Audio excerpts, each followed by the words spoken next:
Hi, you're on the Reddit Confessions channel. She stepped over my suitcase like it wasn't even there, didn't ask where I was going, didn't ask why it was packed, just walked past it with a mug in her hand and said, "You forgot your razor." Not, "Why are you leaving?" Not, "Can we talk?" Just that, like I was late for a meeting, not walking out of a life. This all started with a stupid question. I asked her, "Do you even care when I walk into a room anymore?" She didn't answer right away, just stared at her phone like it had a better personality than me. Then she said it calmly, like she was reading a weather report. "If you want attention, deserve it first." That sentence didn't just hurt, it settled in my chest like a brick. I didn't yell, I didn't throw anything. I just nodded and went upstairs to fold the last of my clothes. She didn't follow me, she turned up the TV. I had supported her through 3 failed jobs, 1 fitness brand idea, and 6 months of therapy she said she didn't need, but I did. And now I was being told to earn attention. Cool. Then she can earn support too. The next morning I stopped paying the rent. It's under my name. She never noticed. I canceled the shared credit card. She didn't ask. She kept coming home late. Her eyes sparkled in ways they hadn't around me in years. She hummed while brushing her hair but never once looked me in the eye. One evening I watched from the upstairs window as she stepped out of a black SUV she had never mentioned. She stood at the curb, smiled back into the car, and waved. That smile, it wasn't for me. It hadn't been for a long time, so I did something I hadn't done in years. I followed her not far, just 2 blocks down.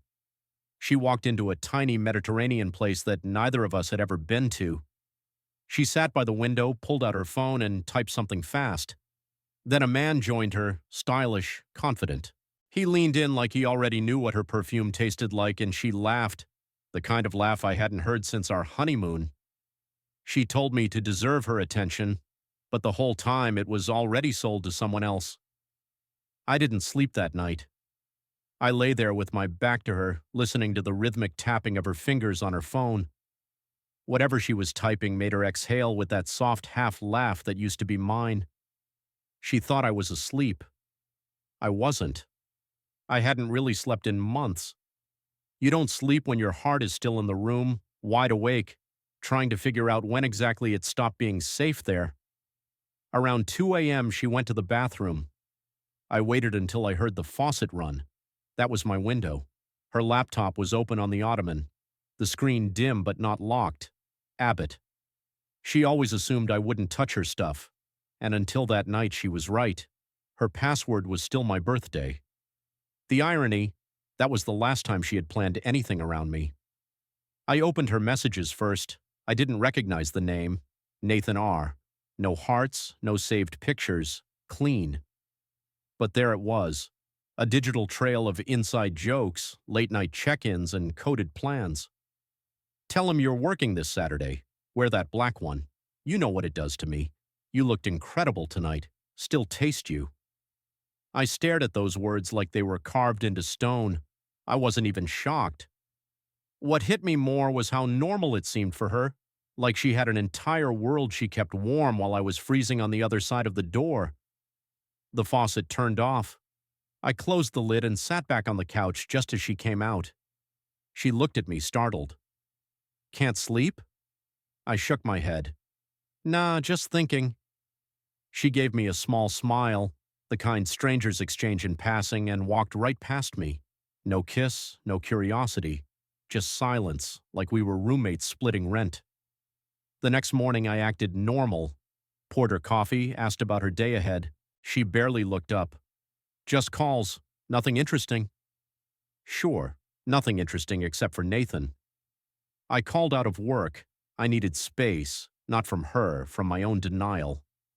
By noon I was parked outside the Mediterranean restaurant again, not stalking, confirming I needed one more push, one more undeniable truth before I broke everything.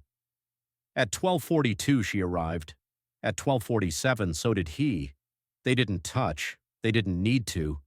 The way he leaned in and she bit her lip while laughing, that told me everything. They were rehearsed, comfortable. This wasn't new. This wasn't temptation. This was routine. I took a photo. Just one. I don't know why. Maybe to prove to myself that I wasn't imagining it. As I sat in the car, gripping the steering wheel, a notification buzzed on my phone. It was from our shared cloud folder, a calendar invite. Marcia and Heron anniversary dinner. She had sent it last month.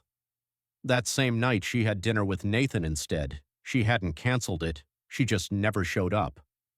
So tell me, how exactly do you deserve someone's attention when they've already replaced you in their calendar? By the time she walked through the door that evening, I had already deleted the calendar reminder from both our phones. She wouldn't notice. She didn't check shared stuff anymore. Not photos, not events, not grocery lists. We used to plan everything together. Now we lived in parallel timelines and I was the only one still glancing sideways. She kicked off her heels and said, "Today was brutal." I watched her pull off that blazer like it was a costume. I almost asked, "What role did you play today, Marcia? Beautiful wife or desirable mistress?" But I stayed quiet, not out of fear, out of strategy. I needed to know what she would say without prompting, and she didn't disappoint. "Conference call with the West Coast ran long," she said, rubbing her neck with the same hand that had been resting on Nathan's arm earlier. "You wouldn't have lasted 5 minutes listening to those people." I nodded like I cared. "Sounds rough." She didn't notice the bitterness under the words, or maybe she did and chose to ignore it. "That was our new dynamic," she lied. And I let her, but only for now. She went to shower. I stayed on the couch scrolling through the photo I took. Her face was brighter in that picture than it had been around me in years. She used to smile like that with me, only me. Now she gave it away for free over shawarma and secrets. That night I did something I hadn't done in months. I poured myself a drink. Not to forget, to focus. I had to think clearly without the fog of emotion clouding my next step. Revenge wasn't my goal. I wasn't going to key his car or expose her to friends and family. I wasn't even sure I wanted a divorce. What I wanted, and I say this knowing it sounds pathetic, was acknowledgement. I wanted her to see what she had done, to say it, to look at me and admit, without filters or half-truths, that she had chosen someone else while still sleeping in our bed. The next morning, I started preparing my own exit. I met with the bank, quietly separated our savings. She'd notice eventually, but by then I'd be gone. I copied all her messages with Nathan and emailed them to myself from her laptop, then deleted the sent mail. I took photos of receipts, calendar events, even the lipstick-stained coffee cup I found in the back seat of our car. But I didn't confront her. Not yet. I wanted her to lie again. I needed her to do it willingly to see how easily it came. So I waited. That evening I told her I booked us a weekend away. Just the two of us. A cabin, no phones, no distractions, just nature, wine, and us. Whatever that still meant. She looked surprised. "Seriously?" I nodded. I thought we needed this. "You've seemed stressed." She blinked. "Yeah, maybe that's a good idea, but I saw it then. Hesitation, a flicker of doubt, not guilt, logistics. She wasn't wondering if she should say yes. She was wondering how to fit it between her next date with him. I smiled and kissed her cheek. "We leave Friday." Let's see how she plans to explain that to Nathan. The night before the trip, she packed in silence. Normally, she'd throw clothes into her suitcase like a teenager running late for school, but this time she was methodical, deliberate. She kept checking her phone quickly, locking it when I walked past. I counted the taps. 3. Same pattern. That's how she silenced notifications. She wasn't texting me, and she definitely wasn't excited. When we hit the road the next morning, she was different. Overly polite, a bit too cheerful. She played a playlist she hadn't touched in years, our old road trip songs, back when we used to laugh over fast food wrappers and argue over gas station snacks. Now it felt like she was performing a memory, not living it. The cabin was 2 hours away, nestled in a pine-scented pocket of nowhere. I chose it precisely because there was no signal, no Wi-Fi, no easy escape. When we pulled up, she looked around and said, "Wow, it's quiet." "Yeah," I replied. "That's the point." The first few hours were normal enough. We unpacked, ate, sat by the fireplace. She brought a book she didn't open. I brought questions I didn't ask. Yet that evening I poured wine and handed her a glass. She accepted it with a tight smile. I could feel the unease in her shoulders, the restless tapping of her foot against the rug. She wasn't relaxed. She was calculating. "Everything okay?" I asked, watching her closely. She hesitated. "Yeah, just work stress, I guess. Being unplugged is weird." I tilted my head. "No one's expecting you tonight." She froze for a split second so fast the average husband would have missed it. But I wasn't average anymore. I was watching every detail. She forced a laugh. "No, why would anyone expect me?" I let the silence hang before casually replying, "I just figured someone might wonder where you are, like your boss or Nathan." Her entire body stiffened. She didn't move, didn't blink, just stared at me with a look I hadn't seen in years. Pure, raw panic. "Who?" she whispered. I leaned back in my chair, sipped my wine, and said nothing. She stood up slowly, setting her glass down with shaking fingers. "Harren, what are you talking about?" Now it was my turn to perform. I gave her the same hollow smile she'd been handing me for months. "Nothing. Just a name that popped up when I was fixing your laptop. Maybe an email or a dinner reservation. Funny how your digital trail tells a better story than you do." She didn't deny it. She didn't even try. Instead, she said the one thing I wasn't prepared for. "You weren't supposed to find out like this." I laughed genuinely. Oh, there was a better way to discover my wife's got a second life. Her eyes welled up, but it wasn't regret. It was fear. Not of losing me, but of losing the control she thought she had. "I was going to tell you. I just didn't know how." "No, you didn't want to," I said. Big difference. She sank into the couch, covering her face. For the first time, she looked like the one without the plan. I sat across from her, elbows on my knees. "You told me to deserve your attention. Well, here we are. Earn my forgiveness." She didn't say a word because she couldn't. She spent the night curled up on the far edge of the bed, facing the wall like it offered her an escape. I didn't touch her. I didn't speak.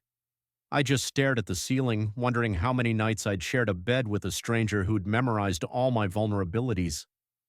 She used to ask me what scared me most. Back then, I said, "Losing you?" I think she liked that answer. It gave her something to dangle. In the morning, she acted like the night before hadn't happened. She made coffee like always, except this time she didn't bring me a cup.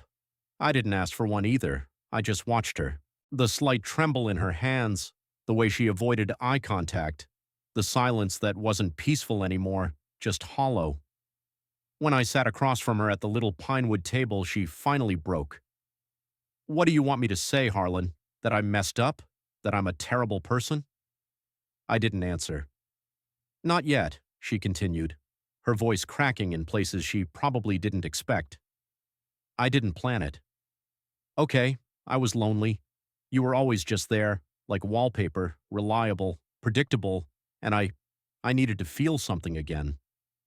There it was, the truth dressed up in self-pity, not an apology, not remorse, just justification, and all I could do was nod like I understood. Maybe I did, but understanding doesn't mean excusing.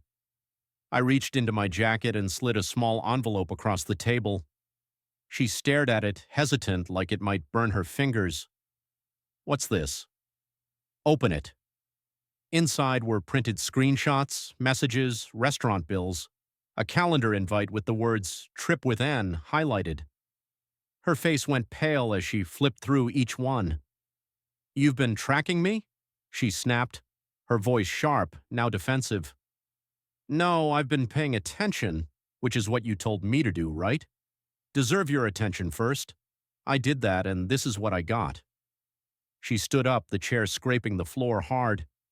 "You invaded my privacy." I couldn't help but laugh at that. "Your privacy? You lost the right to call it that the moment you turned our marriage into a cover story." She looked ready to scream, but instead she stormed out of the cabin, slamming the door so hard it rattled the windows. I didn't follow her. I wanted her to sit with it. The cold, the woods, the echo of her own footsteps. 20 minutes later, she came back in, quiet, shaken. "You've shown all of this to someone?" she asked, her voice smaller than I'd ever heard it. "Not yet." Tears welled in her eyes.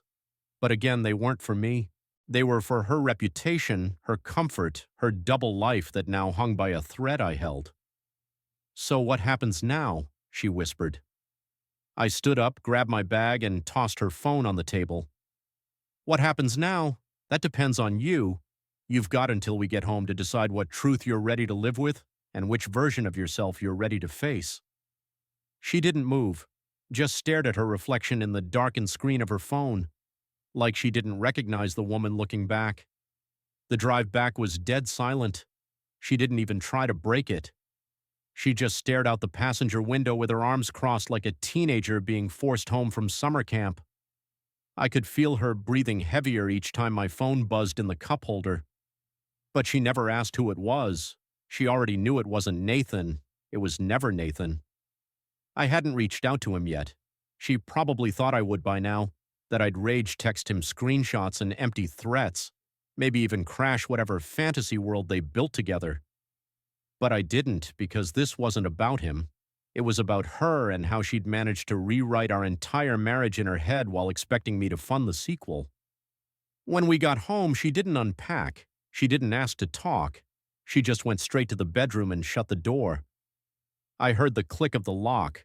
Classic move. That tiny mechanism like it could shield her from consequences. I didn't sleep that night.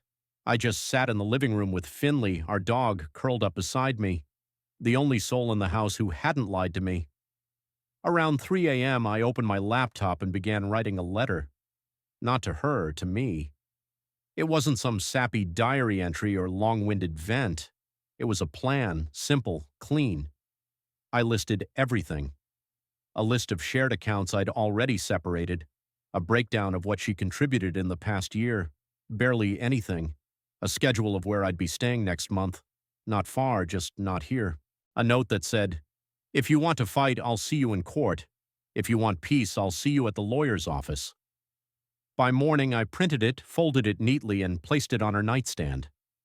She didn't mention it that day, not when she came out of the room, not over coffee, not during her third work call of the afternoon, but I knew she read it. I saw the envelope had been opened, and I saw how she avoided looking at me like I was radioactive. That evening, I took it a step further. "Marcia," I said quietly, "if there's anything you still want to say it tonight, because tomorrow I'm not the same man you've been lying to." She hesitated, like she was searching for the right angle, the one that might still work. "You're not blameless in this," she whispered, her voice trembling with rehearsed vulnerability. "I never said I was," I replied. "But I didn't betray you. I didn't pretend you didn't exist while building a second life." She sat down across from me at the table, the same table where we used to plan our future. Now it was just a battlefield in disguise. "I didn't plan to fall for him," she said, tears threatening the corners of her eyes. "And I didn't plan to stop loving you," I shot back. "But here we are." She looked up at me, really looked, maybe for the first time in years. "What do you want me to do?" I leaned in, calm but clear. "Admit it out loud without excuses, no half-truths. I want to hear you say what you did, not for closure, for honesty." She stared at me for what felt like hours, and then she said it. "I cheated on you, Heron. I lied. I disrespected you, and I kept doing it because you never stopped being kind to me. That made it easier." And just like that, the room went still. Not peaceful, just still. Because honesty doesn't fix everything, but it removes all doubt. The morning after her confession, the house didn't feel like mine anymore. I walked through the kitchen and could still smell her perfume clinging to the hallway, mixed with the bitterness of burnt coffee. She was already gone physically, emotionally, maybe permanently. She hadn't taken her things yet, but mentally she'd moved out months ago. I just didn't want to see it until now. I opened the fridge. Her yogurt still sat on the top shelf, untouched. She always bought the raspberry ones and then forgot about them. That used to annoy me. Now, staring at them, it just felt like a monument to how much I'd let slide. That day, I didn't go to work. I didn't text anyone. I took a trash bag and started clearing space. Not out of rage, but necessity. Anything that reminded me of our fake routines went in the bag. Her spa coupons, the love notes she never wrote but kept from others, even the mug that said, "Best wife ever," the one I'd bought when I was still trying to make her smile, all of it gone. Midway through cleaning, her phone buzzed on the nightstand. She had left it there, maybe on purpose. Maybe it was a test, or maybe she just didn't care anymore. I glanced at the screen. A new message from Nathan. "You okay? You haven't responded since yesterday." He didn't freak out, did he? I didn't touch it. I didn't reply. I just stared at the message, letting it burn itself into my mind. He sounded worried. Not because he was scared of me, but because he knew he mattered more to her. Now, the worst part, he probably wasn't wrong. That evening, she came home, not quietly, not guilty, just tired. She looked around the house and noticed what was missing. Her framed quotes, her scented candles, the little decorative bowl where she used to dump her jewelry. She turned to me, confused. "You cleaned?" she asked, almost like it was an accusation. "I reset," I replied flatly. She paused. "I didn't think you'd actually go through with it." I tilted my head. "You said I was wallpaper. Guess I peeled off." She sighed and sat down. "So what happens now? Do you want to end it? Like officially?" I took a long breath. "No, I don't want to end it. I want you to." Her face contorted. "What?" "I want you to decide what you're willing to lose, because I already know what I lost. I lost the version of you who used to choose me. Now you choose secrecy. You choose him. So go ahead, choose again. But this time, no, there's no do-over." She didn't respond. She just sat there, blinking like someone who realized the door they kept open had quietly closed behind them. I stood, picked up my bag, and said just one more thing before walking out. "By the way, he messaged you. I didn't read it, but I hope whatever he wrote was worth the wreckage." As I stepped outside, the night air hit different. It didn't feel like freedom, not yet. Felt like silence, but for once it was mine.